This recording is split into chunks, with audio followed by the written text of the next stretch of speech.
Colors of the world, spice up your life. Every boy and every girl, spice up your life. People of the world, welcome to the Mobius Couch. The Mobius Couch, a time-space dimensional vehicle that allows us to travel the universe of comics and comic movies. Manning the Mobius Couch, I am Alessandro. Hello, everybody. And I'm joined, of course, by Joe. Oh, hey, Al. And that was amazing. Yeah, I come in hot with that intro. I'm glad I muted, though, because I definitely would have ruined it. And Patrick. Hey, everyone. Always great hey, talking Patty. to you, Patrick. Always great. Such long conversations we have. Today on the Mobius Couch, we're going to take a trip down memory lane and talk about the Ultimates. But we're going back almost 20 years on this one. So the Ultimates, for those who do not know, was sort of a grittier, more based in reality reboot of the general Marvel universe into the Ultimate Universe, which featured Ultimate Spider-Man, the Ultimates, which are the Avengers, there was probably a Fantastic Four. Fantastic Four, yeah. Everything. And it was supposed to be... It was around the time of like Spider-Man and X-Men movies, like the Tobey Maguire. Yeah. Yeah, and it was supposed to be kind of like a new universe free from the 60-year canon and multiverse stuff clogging the main continuity. And it was going to be cooler and edgier and hipper. It's a jumping on point for people that are seeing the movies and going like, oh, I don't know. I want to read this, but Spider-Man's on 787 issues. So I don't know where to start or what's good or, kind of thing. Was there a way of going like, well, how about we'll just start over and here's Spider-Man #1, but we'll call it Ultimate Spider-Man so people don't get confused kind of thing. Yep. And Ultimates was the Ultimate Universe version of the Avengers. And we're doing this because at the time we enjoyed these comics. I guess we'll get into whether we still enjoy them. And B, a lot of the Ultimates informed the eventual MCU cinematic universe and those Avengers movies. Yeah. These 13 issues of Ultimates 1 is essentially the first Avengers movie. Yeah, I don't think like Kevin Feige has ever come out and said that it was heavily influenced, but I know Joss Whedon, I feel like a few other people have been like, yeah. Joss Whedon blatantly said that, yeah. And I mean, for instance, the artist who drew this, Bryan Hitch, went very photorealistic and like kind of tackled his artwork in like a widescreen cinematic way that hadn't really been done in comics a lot. And he sort of tried to make the costumes look like a normal, real human being was wearing clothing instead of like just everything's tights kind of thing. And then that was kind of groundbreaking. He literally drew Nick Fury as Samuel L. Jackson. And then years later, Samuel L. Jackson was cast as Nick Fury. And everyone's like, we get it. We know where you got that from. I mean, the depiction of Nick Fury as Samuel L. Jackson is so blatantly obvious that they even kind of make a joke about it in the actual book where they're talking about who would be cast in a 100%, yeah. TV. It should be noted that up until this time, Nick Fury was a white man with the classic, like, comic book hairstyle of white on the side of his temples and brown hair on top kind of thing. But a little bit of more backstory on the Ultimate Universe. It started in 2000 with Ultimate Spider-Man. Apparently this was like a Hail Mary by Marvel. They were about to they were in bad position. So Bendis, he was hired to spearhead the whole thing. And he said when they hired him that he thought it was going to be the last Marvel comics ever written because he was positive it was going to get like Marvel was going to go. They went bankrupt or something to like something about the Spider-Man movies. I don't remember. It was like right around Tobey Maguire's Spider-Man movie. Like they had like leveraged all of their money into like this last ditch effort to like take the movies and get an audience from the movies and bring them back into the comic book, like actually buying comic books. And it worked. So, like good job. But like, that's why Sony owned Spider-Man, for instance, because they sold Spider-Man rights to Sony, and Fox owned the X-Men and they were like selling the rights off to their comic book properties. And so they were trying to cash in on that in the comic book world of like physical paper by like getting people that had just seen the movies to be like, hey, read this. It's the first one. Like you can start here. It's not confusing kind of thing. But Joe, back to your point about Bryan Hitch's art in this. So he definitely made it to look like a movie. It looks like a movie. It's hyper realistic. You can tell all the characters that he draws are based on actors or actresses that were of the now. Or at the very least, just real people. Like even the people in the background like I have issue 7 pulled up because that's where we're kind of like, we're going to talk about 1 through 6, but we're kind of like starting our discussion tonight on issue 7, or that storyline rather. But like, there's people in the background of like behind Nick Fury in the panel I'm looking at. It's just some dude. And it looks like a real person. It's not like a cartoon head behind a character that's the real character, you know, like looks like a human being sitting behind him. Well, it's pretty also good. I think the color palette he uses is very like darker kind of earth, like not colors that like bright yellow or whatever, colors that pop like a traditional comic. It does look very cinematic in that way too. Like for instance, I mean, just off the top of my head, the World War II issue, which is issue number 1 with Cap's like kind of origin, or not really his origin, but kind of his death, quote unquote, in World War II. Like it looks like an old war movie. It looks like you're watching Band of Brothers. Like there's explosions. All the soldiers look like they're wearing actual gear. Like it looks amazing, you know, like kind of thing. And the juxtaposition of like the future Nazi stronghold that they're attacking, which is all sleek and metal compared to like the mud they're running through, is amazing. Just little things like that. And I'm like, God damn, he is really good. The art is still spectacular. I will say that before we get into how much these may or may not hold up. His artwork is fucking phenomenal. Yeah, I mean, I do feel like that style is a little dated and kind of that like realism movie style, but it is great. I mean, it does still beautifully work, drawn, awesome. Whether you like the style or not. I think it was Avi Arad was in charge of Marvel at the time, and I know he was like chomping at the bit to like expand their hold on other, like for instance, the reason they went bankrupt is because they had all their eggs in one basket. Everything they owned was a comic. So like he really wanted to like branch out into like other areas and start making the films again and whatnot, what have you. Yeah, although I think it's probably a stretch to say that this comic was supposed to directly lead to a movie or something. No, I don't think so. However, because of its cinematic nature, I think like Joss Whedon and like some of the other directors and stuff like pulled from this directly to like make these decisions. And like how the costume designs in the MCU so closely mimic some of what is going on here. I mean, obviously it's not like exact or identical or anything. Well, like they have their own style of doing things, but it's definitely drawn like inspiration from like these origins of like Captain America wearing a helmet, for instance. Not until Ultimates 2, however, but you know what I mean. But like that design of like the helmet that hugs his head and like has the eye holes in it and stuff like that. That's straight Ultimates 2. And I feel like Thor's costume in Endgame was pretty close. I was like waiting for Thor's costume to whittle down to be more Ultimates style.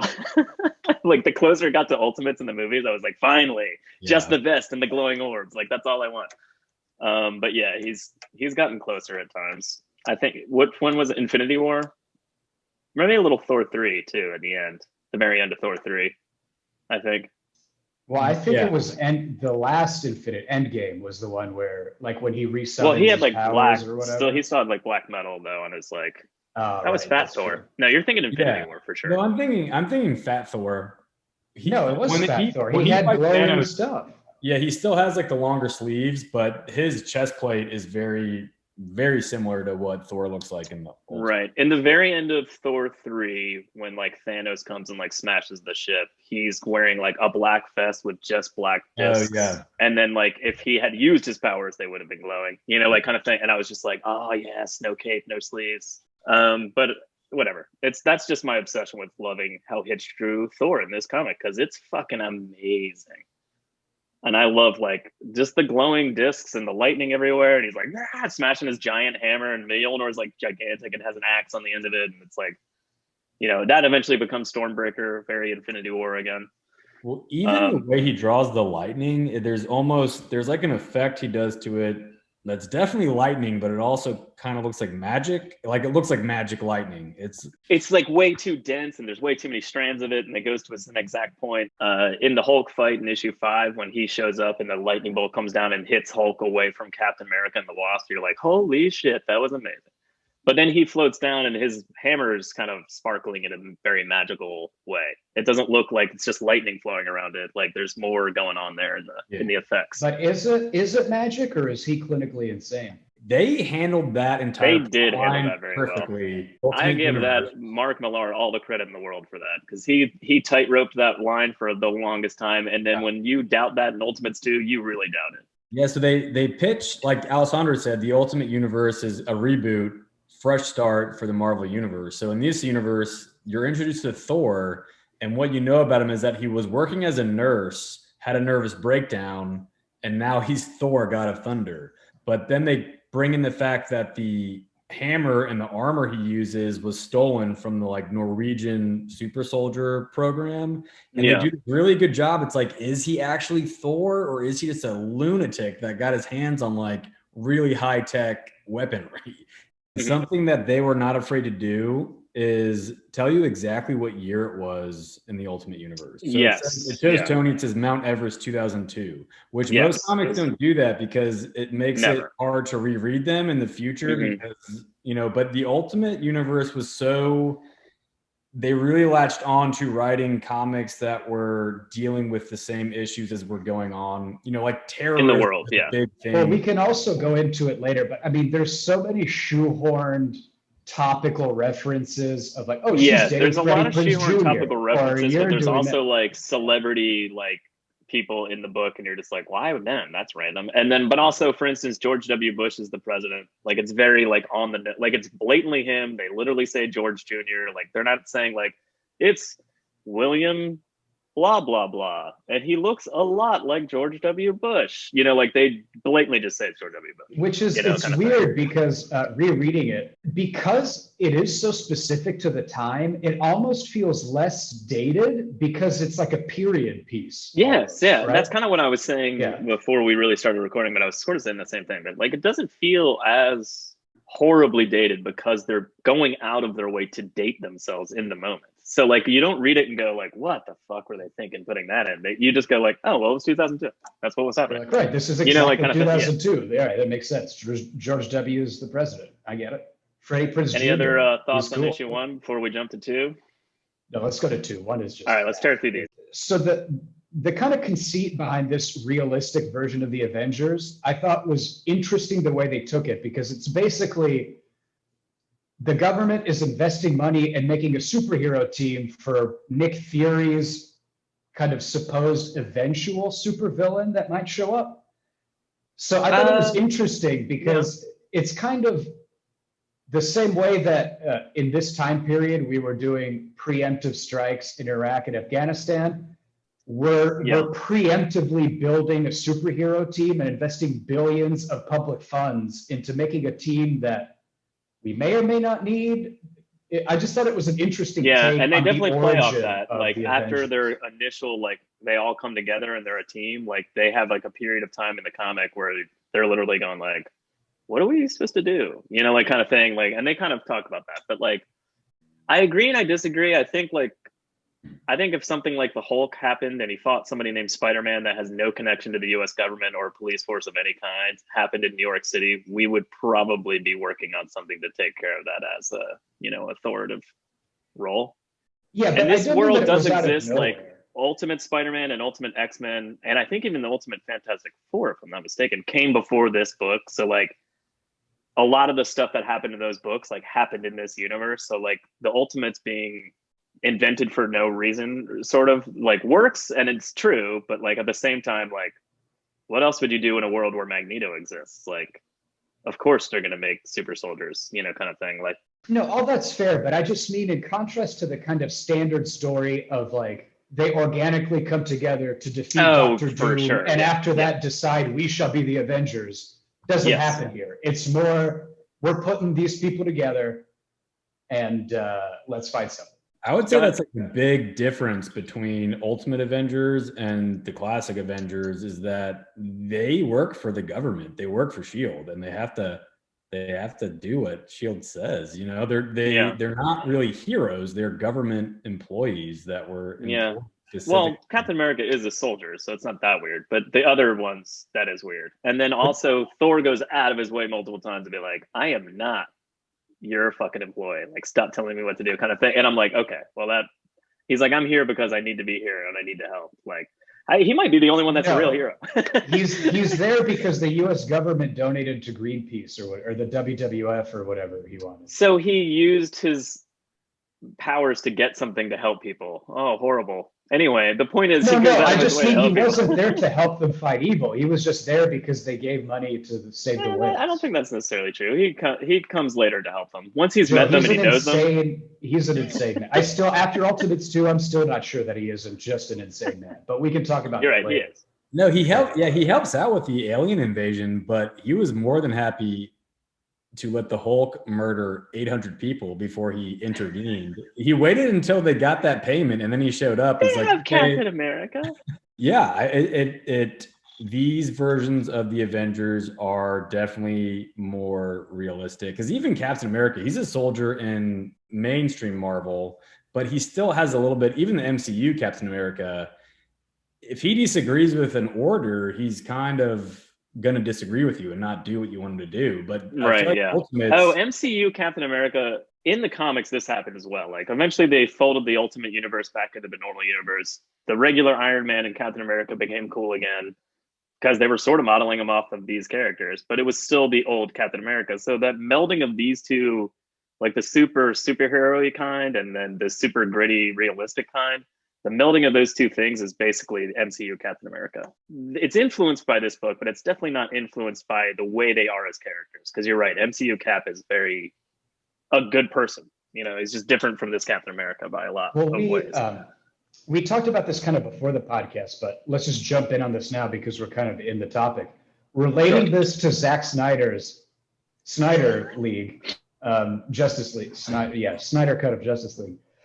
Another property where we just have a team of heroes who are not heroes. They're just not really interested in saving people, but are doing heroic stuff for whatever reason. But it's sort of, in this one, it kind of works because the package as a whole isn't quite as joyless and dreary as the Snyder Cut was. This one, I don't know how to it just seems a little more colorful and has a little more humor in it. For sure, yeah. And it doesn't take itself as seriously. Seem a little more, they seem a little bit more multidimensional in how they are. And they're not just like, life is pain. Like, it's not quite so dreary and one note. Even in the Hulk fight, Tony goes out of his way. Like, they're clearing buildings and evacuating people, and Tony's like, quick, give me somewhere I can smash the Hulk into because I can't hold this on for very long. Like, and they're like, Grand Central Station's empty. And he's like, okay, bam, and smacks him into that building. He's like, we just cleared that building, kind of thing. So, like, he went out of his way to be like, I'm going to not hurt people, but also try to hurt the Hulk as much as possible. Like in a span of one panel. So it's like, you could totally do that in a movie. It's not hard. Yeah, and they're also like, Tony's an alcoholic. One of them's, this comic made Tony amazing. Pym has a lot of flaws, but they're all, again, these are not your Silver Age heroic, good must triumph over evil, let's be heroes. Yeah. But again, I just think it works a little bit better than the Justice League because the package as a whole isn't just a gunmetal gray slap in the face, life is pain. No, like I agree. Justice League is. But maybe in 20 years, we'll look back at the Snyder Cut nostalgically and think, oh, this was so great. How much fun we had. I don't think so. I'm never watching that film again. I will look at that opening scene with fucking Zeus, though. I mean, you know what I mean? Jesus Christ. Oh, well, I mean, that body will age like a back on his artwork, like they have a quick cut panel of Hulk fighting Spider-Man as like Bruce Banner's looking down at the devastation in issue 2, and Hulk looks genuinely like a freakishly grown. He doesn't just look like a big guy. He looks like he's like abnormally grown, huge, and his pants are ripping apart and barely staying on, and he looks genuinely enraged and like insane at the same time, sort of like in his facial expression. Like, one pupil is little and one pupil's big, and he looks fucking crazy. And I'm like, he looks kind of like... His depiction of the Hulks in these books is so fucking amazing. Like, I'm like, why don't they do that in the regular universe? Like, anyway, so good. Physically, he reminds me of the Mr. Hyde from League of Extraordinary Gentlemen, where it's kind of like a disproportionate... Yes, yeah. like something's bubbling out, sort of. Not everything And is just like the fucking veins on his kosher. eye, like he just looks like crazy huge. It's awesome. Anyway, And he no is crazy. no Snyder Zeus though, you know what I mean? Yeah. He's maybe point. I don't know where he'd be on the Snyder Zeus scale, because he is technically bigger, but he certainly doesn't have the definition that Snyder Zeus has. Is the Snyder Zeus scale, is it 1 out of 10 or is it 0.1? No. So It's your scale is just 0.1 to 1. a 1 is Snyder Zeus, and anything below that is where we would fall. Yeah. Yes. So I'm like 0.0005 Snyder. No, you're not even, dude. You don't register on the scale, Joe. I mean, I'm a human being. I have normal average height. That puts me on the scale. Neither one. Well, Patrick is maybe on the scale, but like you and me, Joe, we do not register on. I mean, like I said, 0.0005, Al. I'm not even that high. Patrick's probably up there because he's part of the Beasties fitness program. I mean, I know what you're talking about. The character designs overall in the Ultimates are fantastic. Yeah. Thor looks amazing. Yeah. Captain America looks amazing. Hulk is terrifying. Iron Man's suit is insane. It looks like amphibious almost. And then when there's like this green fluid all over his body when he comes out. Like coolant, or something. Yeah, like, because that's obviously pretty hot to be in there or something. It's just so It makes it realistic. It looks like a mech suit from an anime or something, like something he could actually climb inside. Like this, again, this is coming from the time in Marvel Comics when Iron Man's suit was literally like, they drew a human body and colored it yellow, and he had like red and a circle on his chest. Like, was this still? Did he already have that suit that was like his bloodstream and magic? No, that's way after. This was after all that shit. When I do Iron Man remember got cool again in the regular universe after this, it was he was horrible at this point. I do remember. I mean, the styling of the suit in Ultimates was so much better than the main universe version of it. Again, I was always crossing my fingers for the MCU to make like an Ultimates like suit, and they kind of never did. I guess the closest thing is the paint job on the suit in Spider-Man Homecoming was very similar. It has a lot of gray and gunmetal on it, and it's just like hints of red and yellow. But that's the closest they ever really came to the suit. But the reason Nick Fury gives is that crime has become super crime and terrorism has become super terrorism, and that's why the Ultimates exist, Al. Okay, thanks, Joe. How much of my taxpayer money is it going to cost to have the superhero team? I do like when Cap says, "Nice try, Fritz," and then breaks out of the Ultimates building. Cap has a lot of racist towards European comments. That is something. He's from World War II, bro. I'm just saying that racism is there. Like he makes fun of the French. He he doesn't make fun of them. Well, he makes fun of them, but he doesn't. It's not racist. He's very Euro racist. The French gave up, buddy. Okay, all right. That was. Okay. You think this letter on his head stands for France? There's the line. There it is. Yeah. I don't want to know how he feels about. I think Mark Millar, in all seriousness, though, I think Mark Millar did a really, really good job, or maybe he didn't do a really good job. Maybe he just tried because that's the first time they've ever tried. But they really tried to put him in the mindset of somebody from 1944 and not now. Even MCU Cap wakes up and is like, kind of like, oh, tell me about the Beatles. What's that about? And that's kind of like all they ever do to like show that he's old-fashioned sort of. I mean, they do other things, but like this is the first time they've ever actually tried to tackle that in a comic, like ever. Like, and maybe he failed a little bit at it, or so let's just get to it. So going back to that idea we touched on earlier about how the government makes a superhero team and they don't have anything to do. That's why Bruce kind of decides to take it upon himself. Bruce Banner, not Bruce Wayne, take it upon himself to give them a villain to fight. And so he mixes Captain America superhero serum with Hulk juice. He can't figure out his blood, right? To make basically a super soldier Hulk. And so he turns into Gray Hulk, which I loved actually, because it seems more realistic, sort of like your skin wouldn't turn green. It's silly. But also he was green when he fought Spider-Man, when it was just like Hulk serum or whatever. And then when he combined them together, he was like a different monster version of the monster. And I was like, I kind of like how they very quickly, again, because it's Ultimates, they kind of like jam several decades of Marvel comics continuity like into like a very small section of time, relatively. and kind of do a really good job of making the monster even scarier and bigger and changed, So issue 5 is the fight. Well, just back to Bruce Banner. I enjoyed Bruce. I thought, like, looking back on it, I enjoyed his character in Ultimates. But in this first 13 issues, first 4 issues, you feel bad for him because people are constantly just shitting on him about how terrible, how he's not very smart, and he's a pathetic wuss. But the fact, I mean, he ends up killing like how many people when he voluntarily injects the Hulk serum into him. Yeah, he killed. Make him a monster. So they say a body count in like issue 6, I think it's over 300 or something like that. So he kills like at least 300 people. I thought it was. But then the doctor talking to him in the moment is literally like, "What?" He's like, "Well, how many was it?" And he's like, "Well, we won't know until we dig all the bodies out of the fucking rubble." Like, it's just like, we know it's 300. He's like, it's definitely triple digits. Weird. So I do want to stick with this because one thing that I found weird at the time, and I still found weird, is some of the depictions of relationships and masculinity within those relationships is a little fucked up.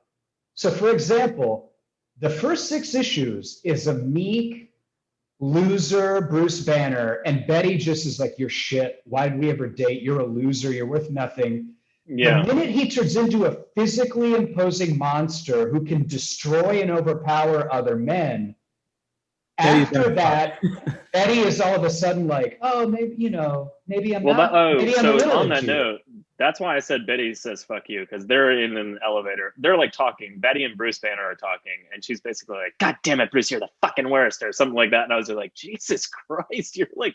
I know you're you're like separated or something, but like you're really fucking mean to him. Like it's. Well, but I thought it was. No wonder he feels like shit all the time. Yeah, but her seeing him as this powerful monster who's unstoppable somehow rekindles her attraction to him, and I thought that was fucked up. So I agree completely, and you're right, it is. But the one thing I will say is that she's attracted to the idea that Bruce did that to himself. It's insane. I'm just saying, she says that out loud. No, Joe. No, she's sick in the head. She's sick. I agree with Alessandro. I started wholeheartedly. She's basically no, you're right. It's the juxtaposition of how she treats. It's such a severe switch. She treats him like shit. She says some terrible stuff to him. He becomes a monster, murders about 1,000 people, and she's like, "I wish we could get a conjugal visit so I could fuck your brains out in the cell." And you're just like, "What is happening? What do you?" Yeah, the implication is really that, like, the minute he becomes an uninhibited, a horrible person. Yeah, but when he becomes like an animalistic, uninhibited, masculine force, then she's like, "Well, all right, let's fuck in your hospital bed." But when he's a shy beta male, doesn't want any part of him. I thought that was a little problematic, that whole For sure. I don't think it's not problematic. I do think it can be realistic depending on who the fuck you're talking about. There are certainly people out there that are that fucked up. So it's not like the women that send like serial killers love letters and stuff. Yeah. So but she's one of them. That's the point. And she's on the good guy team. And the thing that bothered me about Bruce was that he injects himself with the Hulk, under the reasoning that he's making a villain to justify the Ultimate's existence. He then kills a bunch of people. He doesn't really seem that upset about how many people he killed. And when he finds out that because... He doesn't. Yeah, at all. And then he finds out... He seems very unrepentant about it. Yeah, because then when he finds out that the Ultimates can't technically bring charges against him because Bruce works for S.H.I.E.L.D., and they found out that the Hulk was Bruce Banner. Yeah, so they cover that up. Well, and then when Bruce finds out that there's not going to be a trial, he's like, "Oh, so you guys are going to let me go?" And it's like, do you not have any... At the very least, Betty does say, like, no. What? Like, you killed hundreds of people. We can't publicly put you on trial. However, you're in this cell for eternity. Congratulations. So in the fight in issue 5, and we're kind of talking about dumb things and awesome things, I guess, one of the dumbest fucking things ever is that Giant Man turns into Giant Man. They have him turn large, put on his giant pair of clothing, get into giant harnesses, hang from a helicopter, fly into New York, It's like, why don't you just pack the giant clothes in the back of the helicopter, fly there really quick? He weighs the amount of a normal human being, fuel and everything, weight economy. Then he can sit down on the ground, change into a giant naked man, and put on his giant clothes, and you're there. Like, what were they thinking? He's the opening scene of issue 5 is him hanging from like 3 helicopters. I'm like, what the fuck are they doing? It makes no sense. Anyway. Yeah, I will say I do enjoy with the Wasp and Giant Man with their size changing abilities. I do appreciate like the small details they made with it. So Hank, Giant Man has to wear goggles when he increases in size because I guess his pupils. Yeah, because his pupils are huge. Yeah. And Jan, the Wasp, kind of makes a comment about how like you really need to be conscious of when you eat and when you change. Right. Because the food is like if she ate a pizza and then shrank down, a giant piece of pizza would burst out of her stomach, essentially. Yeah, and so I guess when Giant Man is giant form, he's basically just starving all the time, which I thought was. You know what's funny that I thought about, because I had that in the back of my mind, and then when we get to the end of this book, and Hawkeye shoots Hulk with the serum, and he lands on him in the helicopter, he had just eaten a human body, an alien human, but still, he had just eaten a human, and I'm like, you can't see his stomach. So maybe it's his giant bulge, but like, it's like a pregnant. Is it he's just a pregnant male, junior, just with a pregnant. Yeah, they messed like up. He had just eaten. Yeah, they did. Yeah, or maybe it doesn't matter, and she's wrong. No, I mean the Hulk might be a different thing. Maybe the Hulk works differently than Giant Man. Maybe as Bruce was shrinking, an amazing amount of shit was flying out of his ass as he flew into the helicopter. Shoots out. All right. Just bones. All right, we can edit this part out. Let's skull get back fragments. To, I mean, that's important, I think. Okay. So the fight's really cool. Cap beats the crap out of him and almost stabs him with the antidote, and then Hulk stops him and breaks his arm. And you know why? Because he says like 2 giant word bubbles of dialogue before he sticks him with the antidote. Well, also, I just want to point out that Wasp is tasked with distracting the Hulk, and she just takes her top off. Yeah, Mark Millar, not necessarily the most feminine forward writer. All right, well, should we talk about it? All right, it's time for our favorite segment. I mean, we already kind of touched on it, but it's time for our favorite segment. Does this pass the Bechdel test? The Bechdel test, the Bechdel test. Does Optimus pass the Bechdel test? The Bechdel test. Well, we're still waiting for you, viewer, listener submissions for the song. The Bechdel test. The Bechdel test. No, it does not. It doesn't, right? I mean, no. Oof. It's rough. Like it is. There's a lot of cool, strong female characters, flawed in their own way, just like the men, but they never talk to each other. They're certainly not physically flawed because they are perfect. I mean, emotionally, none of them are really physically flawed except for Bruce Banner. No, they never talk to each other. No, well, Patrick. It's always a girl talking to a guy. Yeah, I mean, Patrick did mention there's one kind of throwaway part where Janet and Black Widow are talking about how to kill something, but it's not really a scene, like a meaningful. Well, scene in the end of the series, in the end of this Ultimates 1 in issue 12 or 13, because I don't really remember exactly, but they're tasked with finding the bomb that's about to blow up our solar system, not the planet. But like they go down to find the bomb, and they have a decent amount of conversations about other stuff and what's going on. But I mean, like, it's just that they happen to be the ones that were like close by. It's not like there's also not a lot of female, like the Wasp, Black Widow, Betty Ross. They're like the only. Yeah, that's kind of the only 3. Yeah, and I mean, and I don't even want to bring up the Mako Mori test because the only character's journey these women have are like Betty goes from hating Bruce to being thirsty after him, and then Janet goes from into Hank to into Cap. So it's like the only thing that changes is who they're into. I don't know. You don't think? I think Janet has a little bit more growth than that. She's in an abusive relationship that she gets out of and doesn't immediately get into Cap and pushes him away at first, but then eventually kind of goes like, I realize now that I was in an abusive relationship and I was handling that wrong. But again, it's all in relation to the men she's Sure. I don't think this passes either test. Mako Mori. I agree with you. I don't think it does either. But I think Janet arc is a little less empty than Betty Ross's, though. I will say, Jan, they do give her a few moments to be really badass, because right after she flashes her tits at the Hulk to distract it, I mean, she's the one that ends up taking him out. Yeah, she shrinks down and goes into his ear canal and blast his brain. And it's funny because it leads into issue 6, which I want to go into a little bit more in depth in these first 5 issues, because the fight with the Hulk starts off with Giant Man trying to just flatten the Hulk like he's a bug. And the Hulk kicks the shit out of Hank. It has him by the teeth and looks like he's about to rip Giant Man's head in half. His foot and toes are in the bottom half of his jaw while he's pushing the top half of his jaw open, and it is horrifying. It looks like he's about to just either at the very least break his jaw off with his foot or literally rip the rest of his head off his body. And he says that in that moment and says, "I'm going to rip up your head and shit in your skull." And I was like, bravo. This Hulk is terrifying. The Wasp takes out the Hulk, and then you have a funny scene where it's being cut. It's showing everyone after the fight. Thor is being interviewed, Iron Man. They're all being like celebrity interviewed. And then it cuts to Giant Man, and he's just laid out among the rubble. Like, it's like all these very glamorous cuts of all the other members. And then it cuts like Thor's on like not Larry King, but what Larry King was with Tony earlier. But I mean, like Thor's on some talk show. I forget. He name checked somebody. And then like Janet's on Oprah because she's like, "No, Oprah, blah, blah, blah. Like, it's fine," kind of thing. And then like, she's like, "I think his ego is more bruised than him," or something like that. And then it just cuts to like a scene of fucking Hank just laid out. There's a bunch of firemen around him. Like, how the fuck are we going to do this? I don't know. Quick side tangent. The toys that came out around this time for like these series, the Hulk literally comes with a giant base that's just Hank Pym's like head, like on the side. Like you can just stand the Hulk on a piece of plastic that just Hank Pym on the ground. It's fucking great. Anyway, he's a real piece of shit.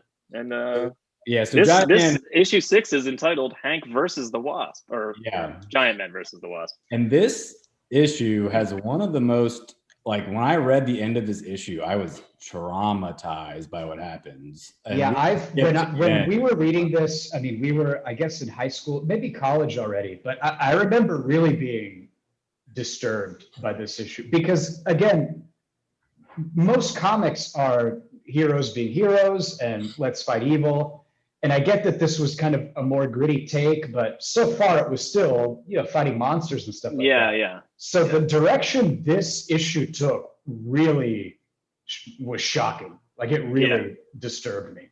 Yeah. So on that note, so let's talk about it. Hank Pym and Janet get in a big fight. And I mean, first it's an argument and then they're literally fighting physically. But the whole point is that Tony had invited everybody over for dinner, and like Thor and Captain America arrive, and just juxtaposing spousal abuse that we're seeing in the other panels are like Tony and Cap and Thor like laughing and getting along and being like, "Hey, we would never have met without Bruce Banner and Hank Pym and Janet Pym. Like, let's cheers to them," kind of thing. That's like the end of the issue. Like, while we're watching this horrible fight take place, and goddamn, it is brutal as fuck.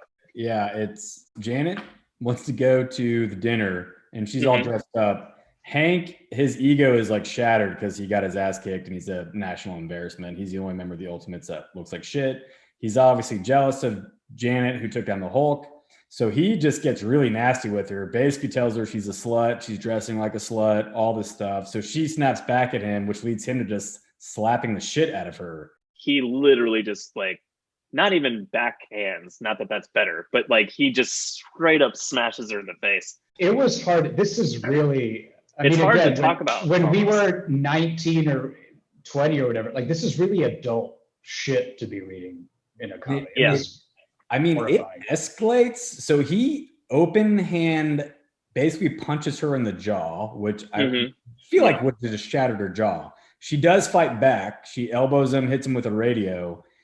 Then she shrinks down to wasp size and hits him with a few wasp blasts. Well, but he apart from of course it's abusive, but he outright tries to murder her. There's a lot going on here too. Like there's the discussion, the actual argument they're having is horrifying. It's not even just the physical violence. Like, he's basically like, he wouldn't like you if he knew you were a mutant. And then like there's that shit going on, and then you're like, which is kind of crazy because you find out she's a mutant. And then on top of that, she's like, fuck you, like everything you've made is from me. Like, I let them think that you made my powers. Your powers are based on studying me. Like, everything you do with the ants is from me. Like, fuck you. Like, you're like. But it's kind of, so he hits her with the bug spray. So yes, which is lost. fucking and he goes, I bet that feels like napalm. And he's like laughing about it all That's this. And what he's like, it probably does. saying. She retreats under the desk and he's like, oh, you're under a desk? You think a heavy desk will stop me from getting it? And he just puts on the helmet. And that's when he like genuinely looks like a serial killer. Like his eyes behind the Ant-Man mask are like cold as fuck. And he's just staring and he's like, you shouldn't have made me feel small, Janet. And you're like, oh my God, you're fucking out of your mind. And he sends like 1,000 ants in to like rip her apart. Yeah, it was. This whole issue was unreal, and it's bad. I mean, rereading again now too. It's just. I mean. So anyway, we cut back to Jarvis wants to bang Captain America or Thor or both. Very fun. Also, Captain America gets a fun present from Tony Stark. Very fun. Oh, it's his old war helmet. He sicks like thousands of ants on her, and there's a panel of her screaming Hank, and she's covered in ants biting her. And that's when ants that are like, 2 feet big, long. Yeah, because she's in comparison to a normal human being or whatever. The issue ends with him just saying, "Oh God, what have I done?"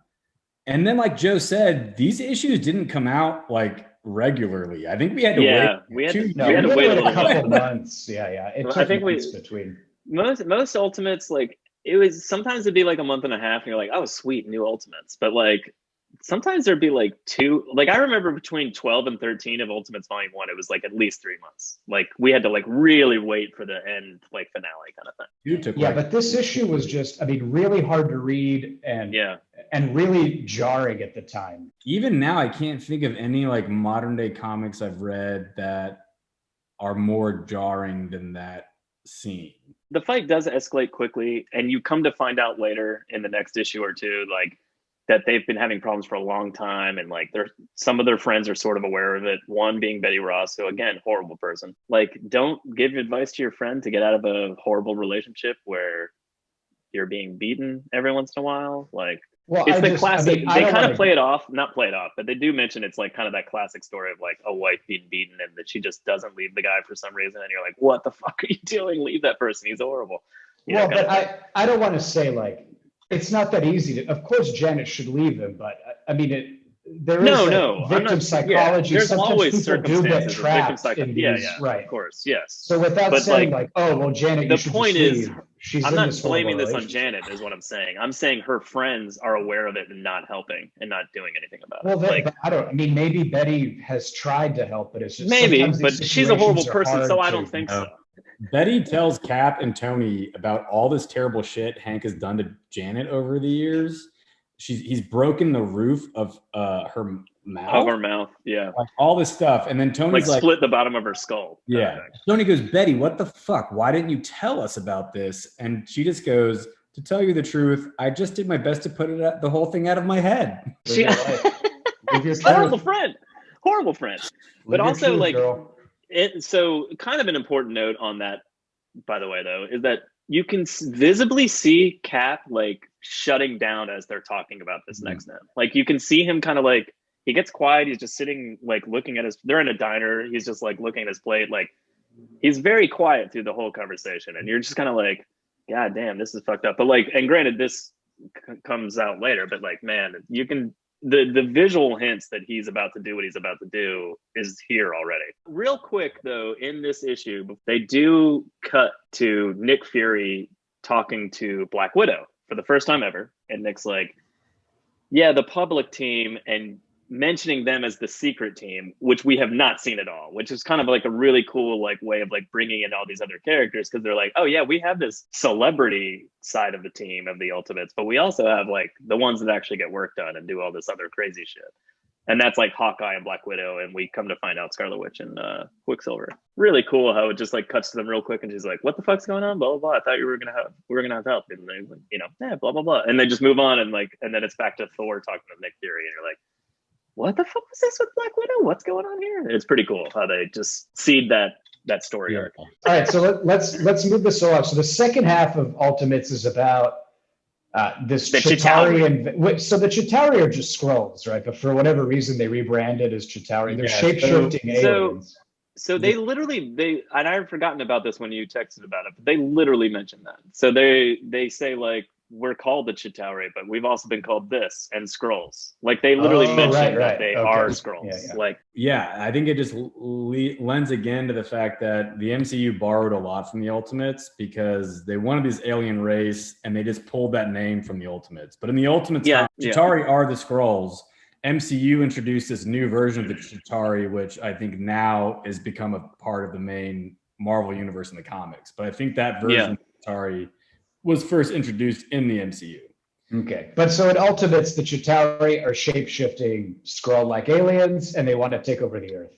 Issue 8 is called The Experts, and that's when Hawkeye and Black Widow matrix their way into some office buildings, murder everyone. And at the time, you're like, holy shit. And then you're like, just kidding, it's aliens, you know, at the end. And you're like, oh, fuck, okay. Because like when he walks in, just shoots that guy in the lobby straight in the face. I was like, what the fuck is that? So Hawkeye and Black Widow smash through this building, kill a bunch of people. I do enjoy, and I think the MCU pulled from this as well for their relationship, how Black Widow and Hawkeye are partners. I don't know if they for sure. Yeah. And I do enjoy their banter because they're each taking a building that the aliens are inside of. So Black Widow's got one building, Hawkeye's got the other, and they're clearing it, killing all these aliens. And Black Widow's on the comms, and she keeps talking to Hawkeye about just like random stuff. And I think at one point, Hawkeye's just like, for God's sake, Natasha, shut the fuck up. He's like, I'm not a super soldier like you. I can't do this and talk at the same time. I know. It made it really good though. It made it fun. It goes from that to them briefing the public team with the secret team, and Nick Fury tells everyone about the Chitauri, that they like. There's actually like 12 different alien races on Earth. The Chitauri are kind of the most dangerous. They were actually the ones that propped up the Nazi Party. So Captain America actually used to fight against them back in World War II. You meet Quicksilver and Scarlet Witch in the Ultimate X-Men, but I love the version of them in the Ultimate. Yes, this is amazing. They're incredible. Well, especially Ultimates too. They both have unreal moments. Incredible moments. Yeah, they are so fantastic in this because you barely ever see them, and they just imply, like, the other Ultimates are always like, where the fuck have you guys been? And Quicksilver just always is like, if you slow down the satellite footage, you'll see that I was saving people the entire time. And then also that Scarlet Witch, I mean, it makes sense. They could have been helping the entire time. You just didn't see them. Like, Scarlet Witch could have just been on the roof of She could have been like 2 miles away just doing this twinkly fingers. For our viewers could see that, but for our audience. She could have been 2 miles away inventing children for herself and enslaving towns into her reality. All she wants, while also she could have been doing something like that. She could have been rewriting reality and disassembling the Avengers during this whole time. We have no idea. Well, that's why I like this version of her better, because she's not an insane supervillain. She's not an insane supervillain. And then also in current comic book continuity, like, she's a bitch. Like, you killed a bunch of people, you did all this terrible stuff, and she doesn't seem to really. I mean, she kind of does, but I'm on the record. Both Scarlet Witch and Hank Pym in the main in the main Marvel universe should just not be superheroes. If you're the villain of multiple crossover events, you're off the team. Yeah, it's just it. Like, you gotta leave. There's no more redeemable qualities in you, and it's not that like you don't do, I don't know, 50% good or 60 even, or maybe 70, but like, who cares? Because you're eventually going to cause 30% horrible evil. And like, stop doing it. Just stop. If an android made with your brainwaves is also a psychopath murderer, I think we just scientific evidence that you're bad. Yeah, or go to jail, or put them in jail. Either way. So anyway, but this version, Ultimate Scarlet Witch, wonderful person. She's great. Seems like a joy. She's just a joy. Yeah. Issue 9 is the next issue, and the half of it is just Cap just beating the shit out of a giant man. He's joyfully kicking the shit out of him. Oh, it's great. It is great. And I also love his little smile on his face. Like when he finally gets Hank to get turned big. Because at first he's just like, why don't you get big? Why don't you get big so I can beat you up and not feel like an asshole? When he does turn big and he's like, is that big enough for you? Fuck you, Cap. And he's like, Cap literally has like a little smile on his face as he like runs up the stairs to go smash out the other wall and kick him in the face. It's amazing. It's so funny. But this is also sort of in the same direction I was talking about Banner and Betty. Yeah. This is also weird because I just find it weird that Cap America, like, I don't know how to describe it. He physically overpowers Hank, who is Janet's abuser, and then Janet moves to be attracted to Cap. I just find all of this weird. Millar, toxic Mark Millar. You know no, I mean, all right, toxic, whatever. All these relationships I find really, I just find it. I'm joking that I don't like Mark Millar because I enjoy his writing a lot. And this is extremely a long time ago, before a lot of ways of thinking have shifted in society. I mean, I don't know. This was abusive, bad masculinity. No. Well, all I'm saying is, I just feel like he doesn't write women very well. So a lot of men are guilty of that. Agreed. So like, that's all it is. That's all it comes down to. I guess what I'm saying is, I don't think he's going out of his way to portray the women in this book as like, that's what a real man is, and like gravitating towards it. I think he's that's sort of what happens. But it does feel like that's what happens. That's why it's easy to muddy those waters. I'm just saying, I don't think he's like literally doing that.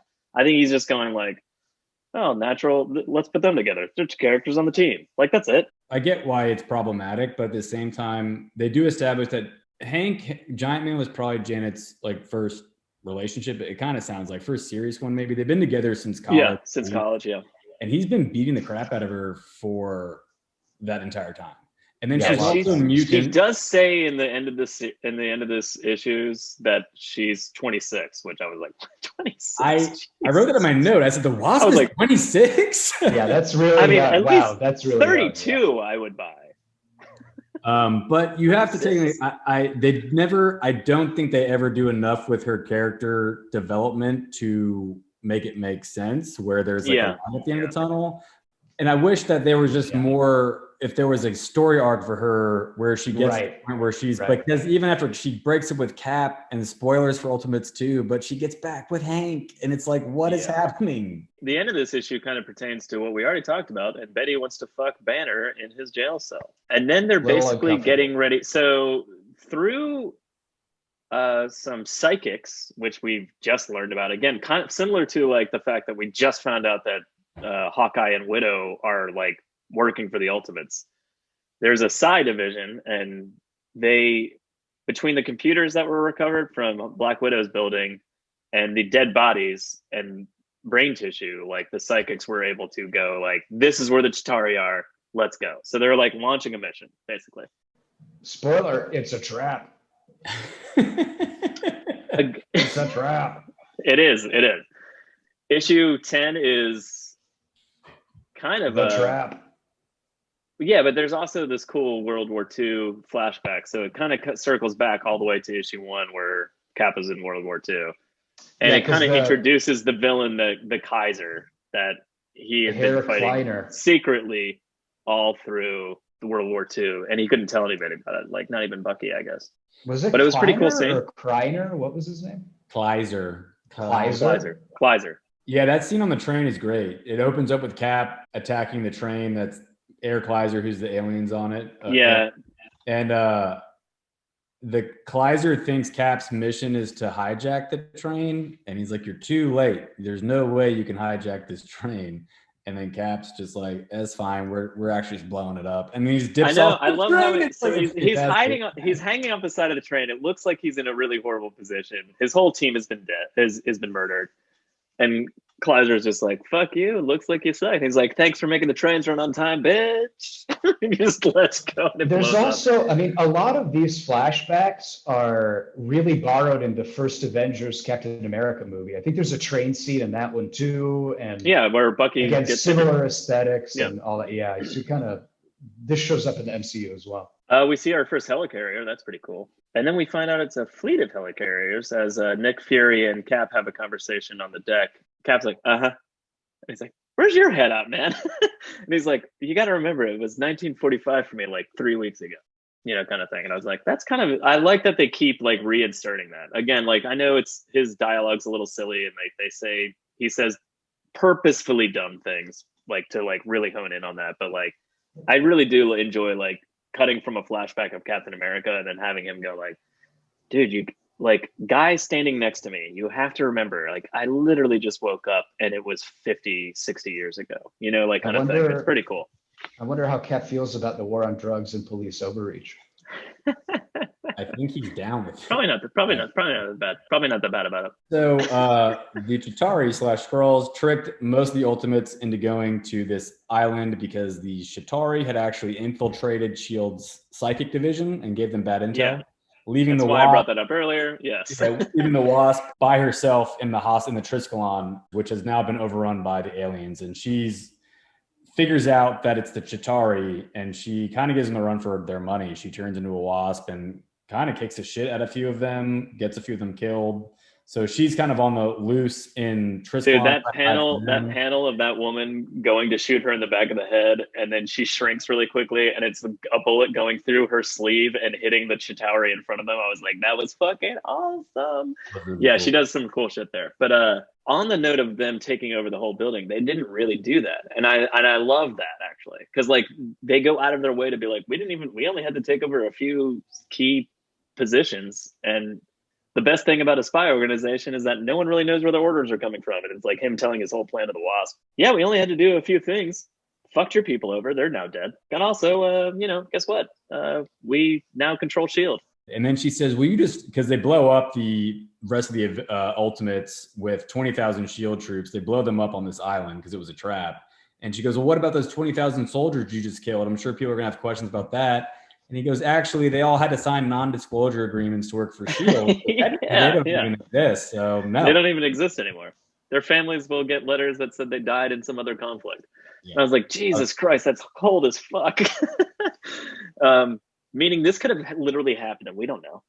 There's a really cool little bit about, because we had just watched Hawkeye and Black Widow race through buildings, murdering hundreds of these dudes. And we find out later on that they're just like worker beasts, quote unquote.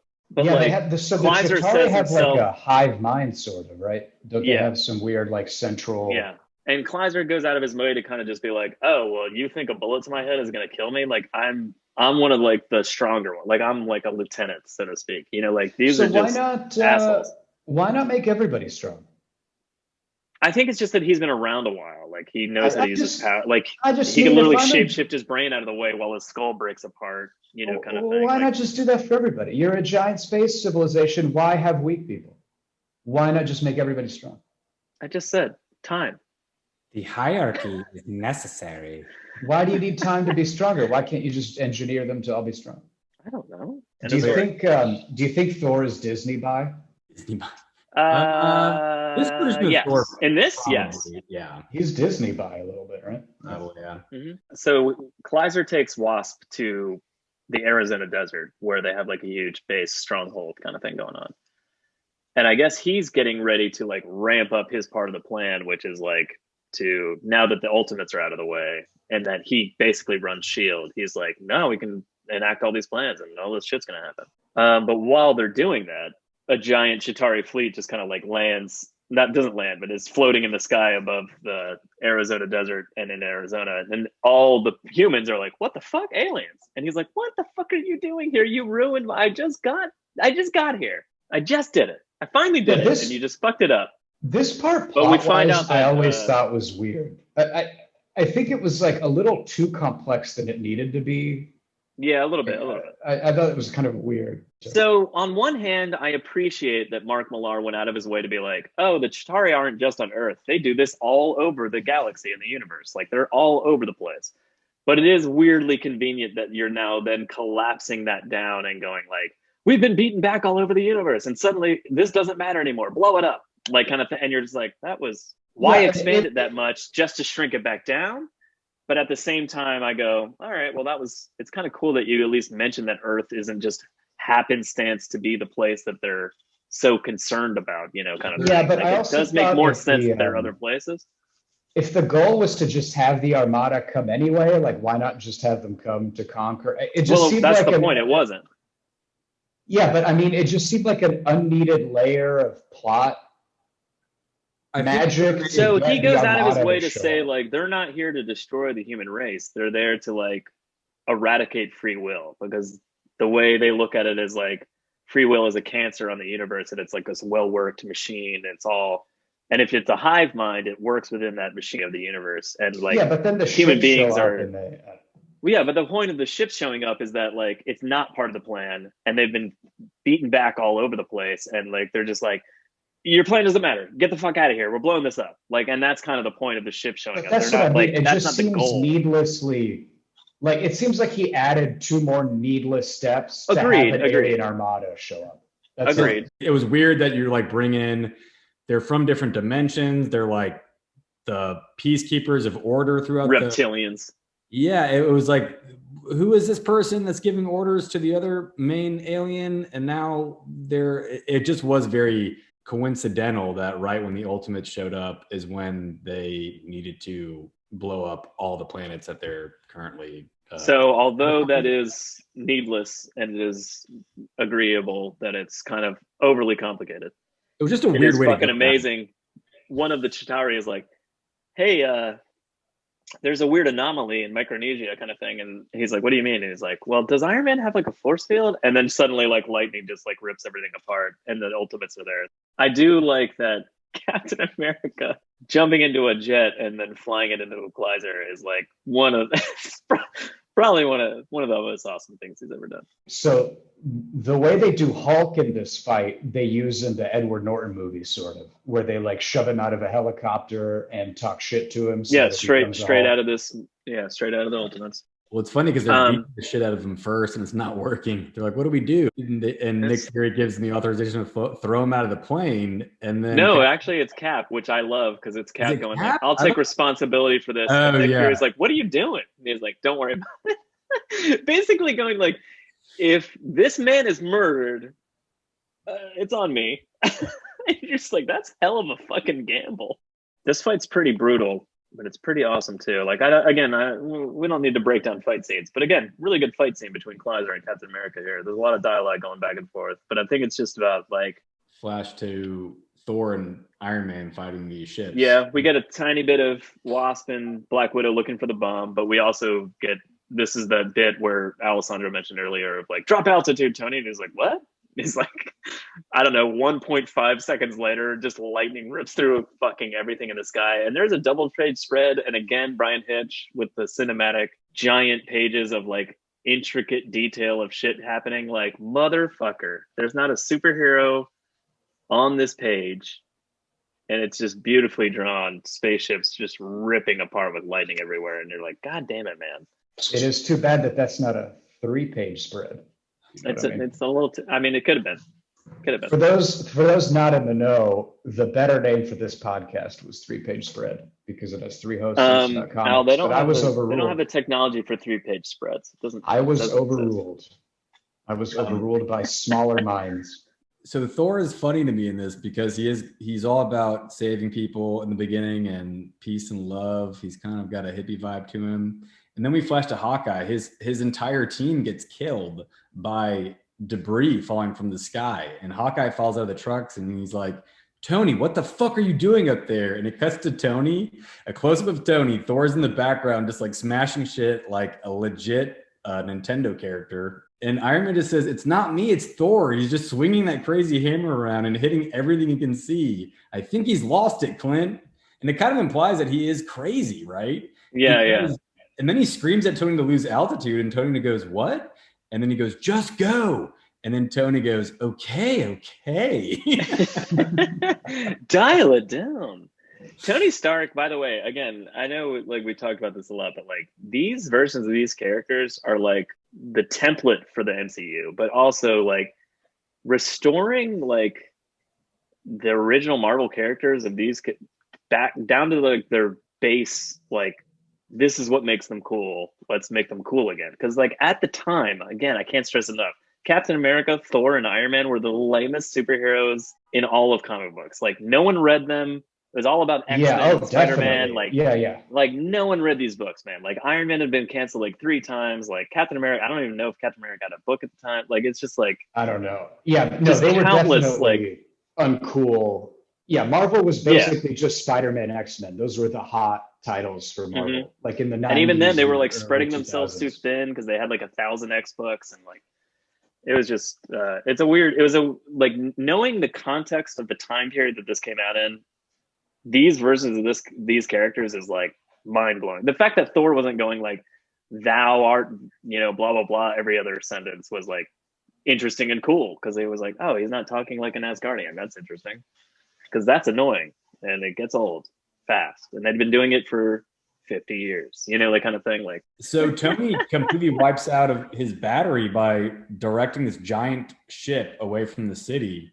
Yeah. And this is my favorite scene, I think, second favorite maybe, of Ultimates, is that Tony takes his mask off, throws up, and he's like, I can't do this. I can't do this anymore. No one can do this.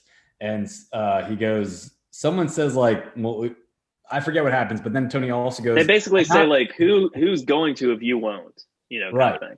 But before that, Tony's like, I'm not as smart as they think I am. No one is as smart as they think I am, which I thought was a very cool line. But yeah, I love that. Yeah. Wasp and Black Widow have found the bomb and they're like trying to figure out what to do with the bomb. And Cap does say the amazing line, you think this letter on my head stands for France. And there's that Euro racism coming back up. And then they throw Banner out of the helicopter. And we're into the last issue. Dumbest joke. I remember reading that the first time and it just took me out of the fight completely. I was like, I remember reading it and going like, that was the weirdest fucking thing. But again, like if you listen, like if you think about where his mindset is, it's not that weird. It's a little too on the nose maybe, but like, I think it was not that weird strange that they thought it was such a funny joke that they brought it up again at the end of the next issue when Nick Fury's like, I heard you say, or where'd you come up with that? You think this A stands for France line, man? That was hilarious. It's like, was it Nick? Was it that funny? I mean, in the moment, sure. So Banner hits the hangar and it erupts in a giant explosion. And he's like, that's a bit much for a 97-pound man. I'm like, 97 pounds? How small is this guy? That's a very small person. That's all I'm saying. Very small person. I do love when Hulk starts fighting Kleiser that you can see the fear in Kleiser's face. It's pretty fantastic. Yeah. And the way he looks afraid. I mean, he knows what's coming. Am I making it up, or did they say something like? Weren't the soldiers telling Banner like, "Oh, we had sex with Betty too"? Or something? No. Cap says. Cap said they're like about Kleiser. Okay. He basically says like that guy was looking at Betty. Or said said something about. I don't remember. Captain America points to Kleiser and says, the fact that naked guy over there says he's been all over Betty the whole time you've been in solitary. Yeah, he implies that Kleiser has been fucking Betty while Bruce Banner was in jail. And that's why the Hulk is like, fuck you, and starts killing him. Again, like I know, like I've made this alliterate like 7 times, but like the Avengers, like he literally picks up Kleiser by the ankle and like smashes him into the ground. And I'm like, straight Loki at the end of the movie. Kleiser fights back to a certain extent initially, and you can tell he's fucked up because it shows like a close-up of his face in one panel, and it's like the skin is hanging off and you can see Chitauri like underneath the fake human body. Wasp and Black Widow's big plan is to just get Tony to solve their problem for them. The guy that's a super genius, and he had just said no one's as smart as they think I am. And then they call him down there and he's like, I'm just going to pull this bomb up to the surface and let Thor teleport it away. And they're like, the whole time they're like, thank you for your sacrifice. You're going to fly this thing into space. It's going to be amazing. Again, Avengers 1 flies a bomb into space and blows up. And he does do that, but he doesn't do that here. He's just like, I'm not going to fly this thing into space. Are you insane? I'll die. I'm just going to have Thor teleport this somewhere safe. Everything's fine. And they're like, he's a lunatic. He's not going to be able to teleport this thing anywhere. What is wrong with you? Like, you're like, kind of like, what is this plan? You're insane. You're out of your mind. How lucky are those 2 women that men were there to save them? I mean, very lucky. Mark Millar just batting 1,000 here on. Thank God. Power norm relations. And he exists. Thank God. Yeah. I mean, heaven forbid we would just leave 2 women to solve that problem and not have a man bail them out. So in the meantime, Hulk defeats the Kleiser and eats him. I think it's implied he ate. It looks like he's sitting there eating for a while. I don't know. I think he's eating for a while. Yeah, it's just bones at the end. Yeah, so Thor does teleport the bomb away, and then they feel ripples of it in this dimension, which I thought was interesting. Then I guess it just cuts to reining in the Hulk at that point, and we already kind of talked about it. Hawkeye shoots an antidote into him, and then he falls back. Why didn't they do that in New York? Where was Hawkeye in New York? He was doing something else more important. Is there? He's part of the Shadow Ops team. Who's the second best archer in S.H.I.E.L.D.? They couldn't have him shoot the Hulk in New York? No one. Okay. Doesn't exist. Well, Hawkeye's also, I mean, he's human, but especially in the Ultimate version, and when we talk about Ultimates 2, there's a scene that's just the most ridiculous thing. He's not human. A human couldn't do that. You can't. He is superhuman. And the fact that he's able to shoot a running, moving Hulk out of an airplane it's just like, he is helicopter, but yeah. Yeah, he's insane. Then we classic. We cut to Quicksilver and Scarlet Witch going like, "Oh, we were there the whole time." Yeah, they're great. It'd be great though if you slow down the footage. Pietro's just eating a sandwich. It's just like quickly eating a sandwich to the side and not actually helping. I mean, that would have been an amazing scene in Ultimates 2 if they had just been like, it was just like a couple of panels of Black Widow like combing through footage and been like, "Son of a bitch." Just like a picture of Quicksilver eating a sandwich. That would have been great, Al. You should have written this comic. Would have been a lot less toxic, I think. Anyway, there's a big We Won montage, and they have a party, and there's fireworks. Yeah, the end. What do you guys think about the Ultimates 1 as a whole? Like, what's your summation? Do you still like it? Does it hold up for you? It holds up for me. I have mixed feelings about how. Yeah, so I think I just don't like when they refer to specific celebrities, but I do enjoy kind of what Alessandro was saying about how it feels like a period piece, because it does feel like a completely different time. And so, yeah, overall, I think it holds up. I really enjoyed rereading it. And I highly recommend it. Maybe not highly recommend it, but I recommend it.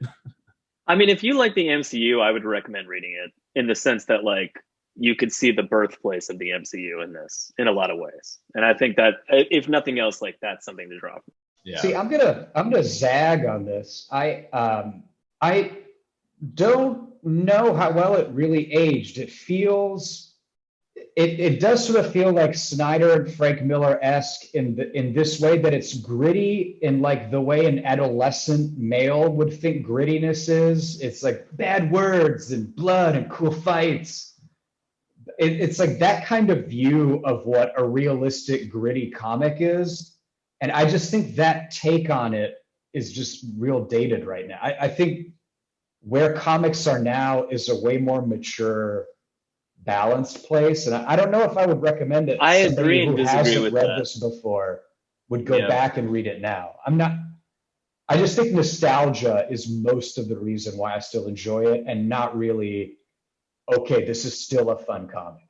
Okay. The aspects that I still enjoy are the artwork, and it's still really good. Even though this isn't like the style I enjoy currently, it's still just like so well drawn that you can't read this and go like, "Oh God." You know, like you read some older comics and you're like, "Jesus Christ, we've come a long way in comic art." This still holds up, and that says something for like art-wise. I mean, that says something in terms of like how old it is. Number two, I don't know if they were going for gritty with this as much as they were going for realistic. And yes, everything you said just applies. However, like, it doesn't seem like they were going for like gritty dark like Snyder. It seems like they were going for like, how would this actually work in reality? This makes sense with Captain America, makes sense like with the Hulk. No, the Hulk would just be a fucking horrifying monster. Like, there's a lot of aspects of this that they went in that they were just striving for realism. And granted, that might have been like a way of looking at it at the time that doesn't hold up anymore, but like they were still just going for realism. I don't know if they were going for like grim dark bullshit. Well, I mean, I don't mean it in it certainly wasn't grim dark like Snyder, but just that same sense that like the same 14-year-old who wrote Fate of the Furious could have written. Yes. Yeah. Fair enough. Yeah. Is what I'm trying to, it just feels very adolescent, that pew pew stuff blows up. Cool. It's not on par with a Mr. Miracle or Strange Adventures. Not at all. No, not at all. Thinking and analyzing, it's very much cool fight scenes. There's a few shock moments. The Ant-Man Wasp is still one of the most traumatic things I've ever read in a comic book. Yeah. Yeah. It's definitely more like fight scenes and cool. Sure, but then again, but isn't that the MCU though? A lot of in a way. But if we're talking about how we feel about this now and whether we'd recommend it, I'm not sure I would. If somebody had never read it before, I don't know if I would particularly say, you're going to get a lot out of this. I don't know. I might just say, like, why don't I you agree read with you. Like I said, else? I think I would recommend it on the basis of like, if you want to see where the MCU was like birthed from, like this is an interesting slice of comic history. I don't know if it's something that I'm like, this book holds up super well and it's amazing. Like I still enjoy it, but again, that's probably the nostalgia part of it. Like, but again, like, yeah, recommending it to a new reader, I'm like, I don't know. All right, well, that's been podcast. That's it? That's it. All right, say goodbye, Al. Goodbye. See you, Patty. See ya. Bye, everyone.